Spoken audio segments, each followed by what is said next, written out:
సరే నా పిల్లల్ని విదేశాలలో చదివించుకోవాలంటున్నా మోదీ చెప్పిండని నేను బంద్ చేస్తా. మోదీ కూడా బంద్ చేయాలి కదా! నిన్న 5 దేశాలకు ఎందుకు తిరగని పోయి ఏం పీకి ఉరకబెట్టిండబ్బా! 13 ఏండ్ల నుంచి మన దేశానికి ఏమేం తెచ్చిండు మోదీ. అందరికి హిందువుల భజన చేయండి, పూజలు చేయండి, జై శ్రీరామ్ అనుండి అని చెక్కలిచ్చేసి 2 ఇట్లా కొన్ని రోజులైతే ఇవే వస్తాయి. ఇవే ఇగ. అందరం మనం సన్యాసం పుచ్చుకోవాలి. బంగారం కొనకపోతే ఏమైతది? తర్వాత సో దీనికి రిలే రిలయన్సోడు దిగుతాడు మార్కెట్‌లోకి. అంబానీ దిగుతాడు జ్యువెల్లరీ షాప్‌లోకి.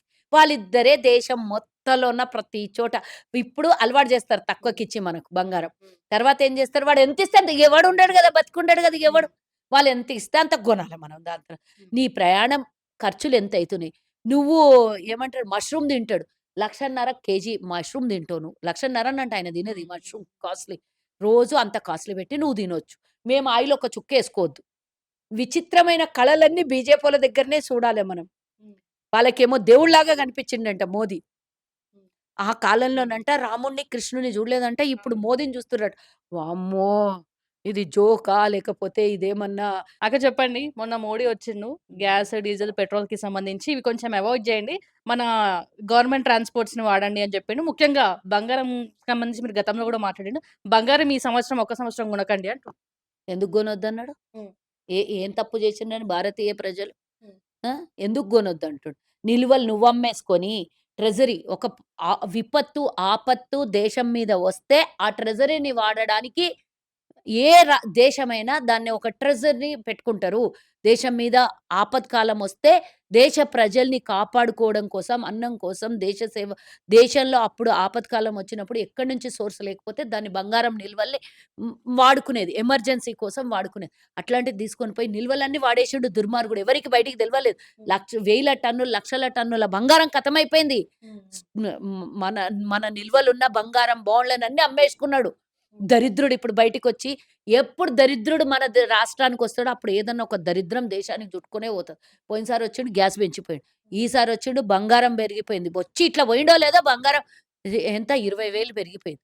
ఏం పెట్టి పెంచాలే పిల్లల్ని? పెళ్ళిళ్ళు చేస్తారు. అమ్మ కొనొద్దు అంటున్నాడు. అదే కొనొద్దు సేవింగ్స్ అంటుడు. చేస్తున్నట్టే బంగారం పైన మనము ఎవరమైనా రియాలిటీ అంతే తీసుకోవాలి. గదా! ఎవ్వడన్నా ప్రధానమంత్రులు ఇట్లా మాట్లాడతారా? మాట్లాడితే ఒక ఇంటలెక్చువల్ ఒచ్చి మాట్లాడాలే.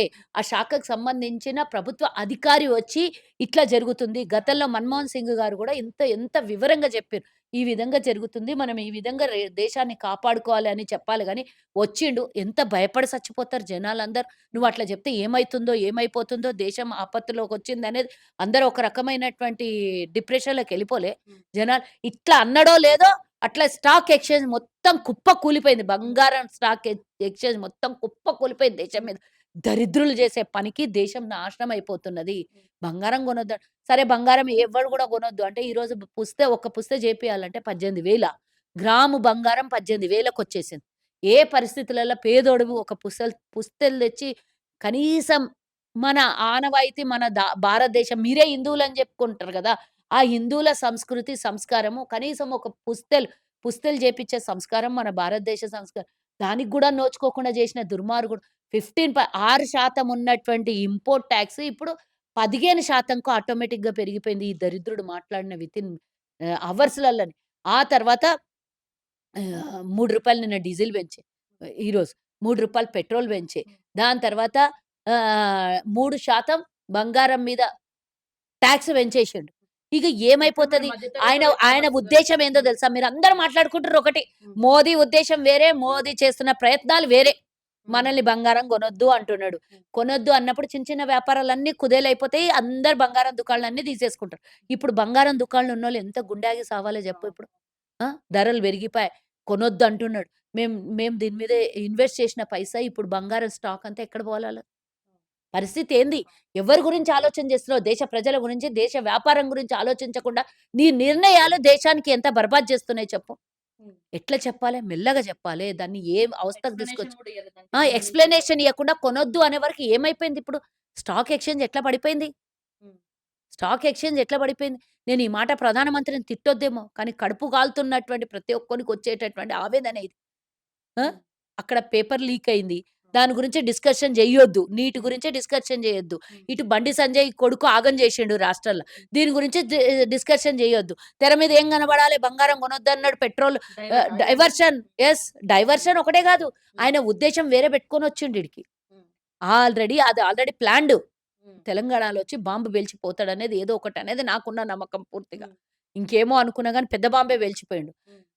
ఆల్రెడీ ఓ 2, 3 వారం రోజుల కింద రూ. 1000 కమర్షియల్ సిలిండర్ మీద పెంచిండు. రేపో, మాపో మళ్ళా సిలిండర్ 1500 రాకపోతే రాసిపెట్టుకో. ఆ బత్తాయిలంతా, ఆ దేశభక్తులంతా, ఆ హిందుత్వం తీసుకున్నటువంటి సర్టిఫికేట్ యేసుకున్నటువంటోళ్ళు అన్ని దేశాలు పెట్రోల్, డీజిల్ పెంచినాయంట. మన దేశం పెంచలేదని. ఈ మహాత్ముడు పెంచకుండా ఎవ్వడు పెంచకముందు క్రూడ్ ఆయిల్ 40 $40కు, $80లకు వచ్చే టైంకే మన నెత్తి మీద రూ. 100కేసినోడు. ఇప్పుడు దేశాలల్ల కొట్లాటలు, విదేశాలల్ల కొట్లాటలయితుంటే మన దేశం మీద మోయాడు. అంటనే ఉన్నారు ఈరోజు పొద్దుగాల బాంబులు అంటే వేలే. స్కామే అనుకోవచ్చా ఈ బంగారానికి సంబంధించి? బంగారంది జెప్తా ఆగు హ్మ్. నేను. మొత్తం హ్మ్. జెప్తా ఆయన గురించి. ఇవన్నీ చిన్న చిన్న వ్యాపారాలన్నీ దేశం మీద హ్మ్. మనం జూషినాం. నేను వైశ్యురాలిని. హ్మ్. నేను వైశ్యురాలిని. మాకు బాధ మాకు తెలుసు. కిరాణా దుకాణాలన్నీ మొత్తం కుదేలయిపోయినాయి. మా కుల వృత్తే కిరాణా షాపులెక్కువ. హ్మ్. వ్యాపారం మా మెయిన్ వ్యాపారం మా కుల వృత్తి. కిరాణా షాపులు అత్యధికంగా మెజారిటీగా ఉన్నటువంటి వైశ్యులు చిన్న చితక చిన్న వ్యాపారాలు జేసుకునేవాళ్ళు. ఈరోజు ఎక్కడనన్నా కిరాణా దుకాన్లు ఉన్నయా? ఎందుకు లేవు? ఈ మార్ట్‌లు, ఈ సూపర్ మార్కెట్‌లు పెద్ద పెద్దయి అవును. వచ్చినప్పుడు ఇవి చచ్చిపోయినాయి. అవును. ఎట్లా చచ్చిపోయినాయి? పెద్ద పెద్దయి వచ్చినప్పుడు ఇవి చచ్చిపోయినాయి. రిలయన్స్, అంబానీ లాంటి వాళ్ళను పోషిస్తున్నటువంటి మార్కెట్‌లొచ్చినప్పుడు ఇవి అవును. చచ్చిపోయినాయి. రేపొద్దున గూడా ఇదే జరిగిపోతది. ఈ బంగారం గూడా. ఎవ్వడు గూడా వ్యాపారాల్లో ఇగ వైశ్యుడనేటోడు వ్యాపారంలా కనపడకుండా కనుమరుగైపోయే రోజులొస్తున్నాయి. హ్మ్. వైశ్యుడొక్కడే గాదు. ఇగ బంగారం వ్యాపారమో, ఇంకే వ్యాపారం బిజినెస్. జేసేటోడు, వ్యాపారం జేసేటోడు కతమైపోయే రోజులు దగ్గర పడ్డాయి. హ్మ్. కేవలం మిగిలేటోళ్ళు అదానీ, అంబానీలు. ఇది భారతదేశ ప్రజలు తేల్చుకోవాల్సినటువంటి హ్మ్. విషయము. హ్మ్. తేల్చుకోండి. మీరు 80% ఉన్నటువంటి హిందువులకు అర్థం కావాల్సినటువంటి విషయము. హ్మ్. మోదీ కేవలం అదానీ, అంబానీకి పోషించడం. అంటగట్టడానికి ఛత్తీస్‌గఢ్‌లో గోల్డ్ మైన్స్ దొరికినాయంట. హ్మ్. ఆ గోల్డ్ మైన్స్ అవ్వే గాకుండా ఇంపోర్ట్ ఇప్పుడు 15% పెట్టి ఎవరు తెచ్చుకునే దమ్మున్నది అవును. చెప్పండి? చిన్న చిన్న అవును. వ్యాపారస్తులు తెచ్చుకోగలుగుతారా? అవును. తెచ్చుకోలేరు. కాబట్టి పెద్దోడొక్కడే దీని మీద ఇన్వెస్ట్ చేయగలుగుతారు. ఈ ఈ ఎట్లా అడిక్ట్ చేస్తారు కొన్ని రోజులైనంక మనకు తెలుసా? చిన్న వ్యాపారాలను దెబ్బతింటాయి. స్టార్టింగ్‌ల జియో వచ్చినప్పుడు ఏం చేసిండు మన మీద? ఫ్రీ‌లో ఫ్రీ ఫ్రీ ఇచ్చిండన్. ఆ! అన్నారు. ఇప్పుడు గూడా కొన్ని వాటర్ బాటిల్స్ వస్తున్నాయి. ఇండిపెండెన్స్ ఫ్రీ‌లో వాటర్ ఇస్తున్నాడు. అవి ఫ్రీ గాదు. 1 లీటర్‌కి 2 లీటర్ బాటిల్ పెద్దగా అదే ఇస్తున్నాడు వాటర్. 1+1 హ్మ్. తర్వాత ఇస్తాడా? ఏమో ఆ పెంచుతాడు. తర్వాత ఏం చేస్తాడు? హ్మ్. మనం అడిక్ట్ అయిపోతాం అవును. దానికి. జియోకి అడిక్ట్ అయిపోయినాం. ఫ్రీ ఇచ్చిండు, అవును. ఫ్రీ అవును. ఇచ్చిండని. అడిక్ట్ అయిపోయి చిన్నయన్నీ వోడాఫోన్‌లని, అవ్వని, ఇవ్వని లాస్ట్‌కు ప్రభుత్వం అధికారికంగా ఉన్న బీఎస్ఎన్ఎల్‌నే చంపేసిండు. బీఎస్ఎన్ఎల్ నుంచి అన్ని ఎక్విప్‌మెంట్స్ అవును. వాడుకొని బీఎస్ఎన్ఎల్‌నే చంపేసిండు. ప్రభుత్వ రంగ సంస్థల్ని నడపడానికి చాతగాలేదు మోదీకి గాని బీఎస్ఎన్ఎల్‌ని హ్మ్. అదే ప్రైవేట్ సంస్థ వాడు బీఎస్ఎన్ఎల్ దగ్గర నుంచి తీసుకొని, ఈరోజు దేశంలో జియో తప్పించి వేరే ఎవడన్నా ఏదన్నా పోతున్నారా? ఎయిర్‌టెల్, జియో మహా అయితే. అవి 2 తప్పించి ఎయిర్‌టెల్‌ని గూడా కుదేలు చేసిండు ఎన్నో ఏండ్లు. తట్టుకొని నిలబడగలిగిండు కాబట్టి బతికిండు కొన్ని రోజులు. రాను రాను రిలయన్స్ లాంటి వ్యాపారాలే దేశం మీద ఉండాలే. హ్మ్. ఆయన కాన్సెప్టు. ఈరోజు దేశం మోదీ, అమిత్ షా చేతిలో నడుస్తలేదు. దేశం అంబానీ, అదానీ చేతిలో నడుస్తుంది. ఇండైరెక్ట్‌లీ వీళ్ళ షోల్డర్ మీద గన్ను బెట్టి వాళ్ళు ఇద్దరు పేలుస్తున్నారు. మన దేశంలో ఉన్నటువంటి ప్రతి ఒక్కడు సచ్చిపోయే కాలం ఒస్తది. వ్యాపారాలు ఉద్యోగాలు ట్రంప్ గాడు తీసేస్తున్నాడు. వ్యాపారాలు మన మోదీ తీసేస్తున్నాడు. ఇగ ఎట్లా మనం బతకాలే ఎట్లా మనం? సామాన్యుల పరిస్థితి ఎట్లా? ఏందో. హ్మ్. ఎట్లా? హ్మ్. ఆయన విదేశీ ప్రయాణాలు ఆపుకోండి అంటాడు. హ్మ్. నేను అన్నీ జెప్పాలి వివరాలు అవును. మోదీ గారికి అవును. సంబంధించినటువంటివి. నేను ఎంత మర్యాద ఇయ్యాలనుకున్న ప్రధానమంత్రికి కానీ, మన దేశంలో ప్రజలందరూ అందులో ఇంక్లూడెడ్ మీ 140,00,00,000 మందిని ఆగం చేస్తున్నటువంటి ప్రధానమంత్రిలో అందులో హ్మ్. నేను గూడా ఉన్నా. హ్మ్. నువ్వు గూడా ఉన్నావు. ఇగో కెమెరా పట్టుకున్న పిల్లోడు గూడా ఉన్నాడు. అందరున్నారు గదా దేశంలా. నేనేమంటున్నా, ఈరోజు నువ్వు విదేశీ యాత్ర చేయొద్దంటున్నావు. హ్మ్. విదేశీ ప్రయాణాలొద్దంటున్నావు. సరే, నా పిల్లల్ని విదేశాలల్ల చదివిపించుకోవాలంటున్నా. మోదీ చెప్పిండని నేను బంద్ చేస్తా. మోదీ గూడా బంద్ చేయాలి గదా! నిన్న అవును. 5 దేశాలకు ఎందుకు తిరగని పోయి ఏం పీకి ఒరగబెట్టిండబ్బా! 13 ఏండ్ల నుంచి మన దేశానికి ఏమేం తెచ్చిండు మోదీ? ఏం తెచ్చిండు మన దేశానికి ఇప్పటిదాకా? హ్మ్. విదేశీయుల పెట్టుబడి మన దేశానికి ఏమొచ్చింది? మన కొత్త రాష్ట్రంలో మనం తెచ్చుకుంటున్నాం విదేశీ పెట్టుబడులు. హ్మ్. ప్రధానమంత్రి 13 ఏళ్ల నుంచి ఏం పీకి ఒరగబెట్టిండు మన దేశం మీద? హ్మ్. అందరికి హిందువుల భజన చేయండి, పూజలు చేయండి, జై శ్రీరామ్ అనుండి అని చెక్కలిచ్చేసి 2 ఇట్లా కొన్ని రోజులైతే ఇవే వస్తాయి. ఇవే ఇగ. హ్మ్. అందరం మనం సన్యాసం పుచ్చుకోవాలి. బంగారం కొనకపోతే ఏమైతది? లగ్జరీ లైఫ్ లేకపోతే ఏమైతది? బట్టలు కొనొద్దంటుండు, నూనెదెక్కువ తినొద్దంటుండు, ఎక్కువ ప్రయాణాలు చేయొద్దంటున్నాడు, పెట్రోల్, డీజిల్ తక్కువ వాడమంటున్నాడు, బంగారం కొనొద్దంటున్నాడు, విదేశీ ప్రయాణాలు వద్దంటున్నాడు. అన్నప్పుడు ఇంకేం మిగులుతది? అందరం పిల్లల్ని కనేసి ఏందన్నా ధర్మసత్రాలల్లో అక్కడిక్కడ భోజనాలు దొరికితే పెట్టి వాళ్ళు ఎవడన్నా ఇట్లాంటోళ్ళే అదాని, అంబానీ‌వోళ్ళు మనకు బిచ్చమేస్తారు తినుకుంటూ కూర్చోవాలి. నెక్స్ట్ జనరేషన్ ఇదే చేయాలి మోదీని ఉంచుకున్నామంటే మనం ఇట్లనే. ఇక చెక్కలు 2 చెక్కలిస్తాడు. ఇక్కడ ఈ చేతులకు 2 ఈ చేతులకు ఇక తాళాలేసుకుంటూ కూర్చోవాలి మనం. ఇది చెయ్యబోయేది. విదేశాలలో ఉన్నటువంటి ఇప్పుడు ఇంపోర్ట్ చేసుకోవాలంటే 15% అందరికి దమ్ము లేదు ఇప్పుడు కట్టుకొని. చిన్న చిన్న వ్యాపారాలు డమాల్. తర్వాత రిలే రిలయన్సోడు దిగుతాడు మార్కెట్‌లోకి. అంబానీ దిగుతాడు జ్యువెల్లరీ షాప్‌లోకి. వాళ్ళిద్దరే దేశం మొత్తంలో ఉన్న ప్రతి చోట ఇప్పుడు అలవాటు చేస్తారు తక్కువకిచ్చి మనకు బంగారం. తర్వాత ఏం చేస్తారు వాడు ఎంతిస్తే అంత ఎవడు ఉండడు గదా! బతికుండడు గదా! ఎవడు. వాళ్ళు ఎంత ఇస్తే అంత గొనాలి మనం దాంట్లో. 2,00,000 కాదు 10,00,000 బంగారం కొనాల్సిందే. ఏమైతే తప్పదు. మన ఇంట్లో నా బిడ్డ పెళ్లి చేయాలంటే అట్‌లీస్ట్ పేదోడైతే పుస్తెలు, కొంచెం ఉన్నోడైతే పుస్తెలు తాడు. అవి 2 ఏమన్నా చేయాలి గదా! అవి 2 కొనాలంటే మళ్ళా రిలయన్స్ దగ్గర పోవాలి మనం. జస్ట్ దేశమంతా అదాని, అంబానీ కంట్రోల్‌లోకి రావాలి. ఇవి 2 కంట్రోల్ జేయడం కోసమే ఈరోజు మనకు విదేశీ ప్రయాణాలు వద్దంటున్నాడు. నేను మోదీని అడిగేదేంటంటే 5 దేశాలకు ఎందుకు పోయినావు నిన్న? ఏం తీసుకొనొస్తావో చూపియాలి గదా! నీ ప్రయాణం ఖర్చులెంతయితున్నాయి? నువ్వు ఏమంటారు మష్రూమ్ తింటాడు. 1,50,000 కేజీ మష్రూమ్ తింటావు నువ్వు. 1,50,000 ఆయన తినేది మష్రూమ్ కాస్ట్‌లీ. రోజు అంత కాస్ట్‌లీ పెట్టి నువ్వు తినొచ్చు. మేము ఆయిల్ ఒక చుక్కేసుకోవద్దు. ఒక చుక్క అన్ని రోజు వీడియోలు చూస్తున్నా 3 రోజుల నుంచి నేను. ఇట్లా ఇట్లా దిష్టి తీసేసినట్లు ఒక్కొక్క చుక్కేసుకోవాలి. ఆయన్నేమో మష్రూమ్ లీటర్ 1,50,000 పెట్టి మష్రూమ్ తినొచ్చు. ఆయన సూట్ రోజు 10,00,000 తెసుకోవచ్చు. మనం ఇగ బట్టలు గూడా కొనొద్దంటాడు కొన్ని రోజులైనాక. ఇగ అంధ భక్తులందరూ గోచిలు కట్టుకొని గోచీలు కట్టుకొని తిరుగుతారు కొన్ని రోజులైనాకిగ. మోదీ ఎయ్యొద్దంటే వాళ్ళెయ్యరు గదిగ.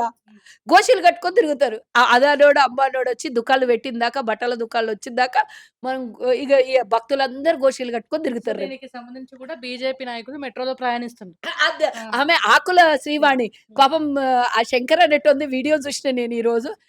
సరే నువ్వు మెట్రో దాకొచ్చి మెట్రోలో ఎక్కినావు. మెట్రో దాకా ఎట్లొచ్చినావో చెప్పు అన్నాడు. ఆటోలో వచ్చినవా? రిక్షాలో వచ్చినవా? కార్‌లో వచ్చినవా? అని అడిగాడు. ఆమె ఈరోజు ఒక్కరోజు మెట్రోలో పోయింది. ఏడ దాకా దిగుతది? ఏడికి పోతది? కొండ చెప్పు. విశ్వేశ్వరరెడ్డి కూడా పోతారమ్మా వాళ్ళు పెద్ద పని దారుకం చేసినోళ్ళు. ఇప్పుడు మనము ఓఆర్ఆర్ చుట్టూ మేము మెట్రో గావాలి మనకంతా ఇప్పుడు అన్ని మెట్రో కోసము పర్మిషన్‌లు ఇయ్యమంటే దానికి డబ్బులు ఇయ్యమంటే ఇయ్యనికి చేతనైతలేదు. మేము గూడా దాన్ని కంట్రోల్ చేయాలనే అనుకుంటున్నాం గదా!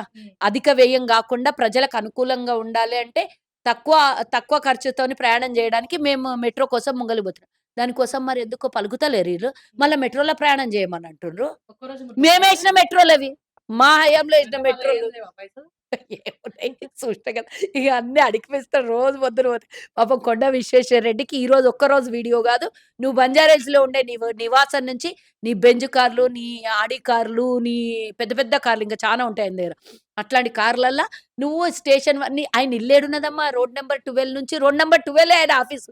అక్కడి నుంచి మెట్రోలో ఎక్కడెక్కను పోయిన మా మెడి చెవెళ్ళ పార్లమెంట్‌కి ఎక్కడైనా పోయిండా? చెవెళ్ళకి పోవాలంటే ఆయనకు మెట్రో దొరకది. ఫ్రీ బస్సుంటది. మొగోళ్ళకి ఫ్రీ బస్సు లేదు. మరెట్లా పోతాడు?